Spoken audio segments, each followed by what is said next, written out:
मुंबई उपनगरामध्ये सकाळपासूनच पावसाचा जोर पाहायला मिळतोय। मुंबईतल्या सांताक्रूज सर्व्हिस रोड हा पूर्णपणे पाण्याखाली गेलाय। त्याचबरोबर मुंबई मनपाकडून पंपद्वारे पाण्याचा उपसा सध्या सुरू आहे। पश्चिम द्रुतगती महामार्गावर वाहतूक कोंडी सुद्धा झालेली आहे। मुंबईमध्ये सकाळपासूनच पावसाची संततधार सुरू आहे आणि याचा फटका रस्ते वाहतुकीला बसलेला आहे। अनेक ठिकाणी रस्ते वाहतूक मंदावल्याची सुद्धा माहिती मिळते। तर सांताक्रूज सर्व्हिस रोड पूर्णपणे पाण्याखाली गेलेला आहे। मुंबई मनपाने सध्या पंपाद्वारे पाण्याचा उपसा सुरू केलेला आहे।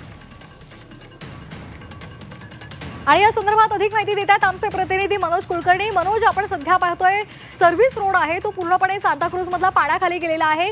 मनपाकडून काय पावलं उचलण्यात आलेली आहे आणि सध्या काय स्थिती आहे? बरोबर आहे, आज मुंबईला ऑरेंज अलर्ट देण्यात आलेला आहे आणि सकाळपासूनच मुंबईत जोरदार पाऊस पडतोय। परंतु विशेषतः पश्चिम उपनगरामध्ये पावसाचा जोर सर्वाधिक दिसतो आहे। मी आहे आता सांताक्रूज या ठिकाणी आणि या ठिकाणी आपण बघू शकतो या ठिकाणी जो सर्व्हिस रोड आहे तो पूर्णतः पाण्याखाली गेलेला आहे।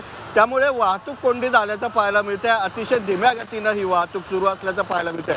तर पावसाचं जे पाणी साचलेलं आहे ते काढण्यासाठी जे मुंबई महापालिकेनं 3 मोठे पंप लावलेले आहेत आणि त्याच्या मदतीनं या पाण्याचा जो आहे तो निचरा करण्याचं काम सुरू आहे। त्याचबरोबर मुंबईकडे येणारी वाहतूक असेल किंवा अंधेरीकडे जाणारी वाहतूक असेल प्रचंड प्रमाणात वाहतूक कोंडी झालेली आहे। त्यामुळे धीम्या गतीनं ही वाहतूक सुरू असल्याचं या ठिकाणी पाहायला मिळते आहे।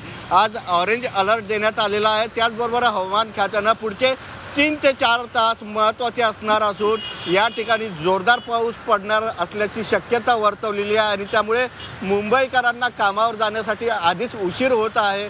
परंतु या अलर्टमुळे मुंबईकरांनी हवामान खात्याचा अंदाज जो वर्तवलेला आहे तो पाहूनच बाहेर पडणं सुद्धा आवश्यक आहे।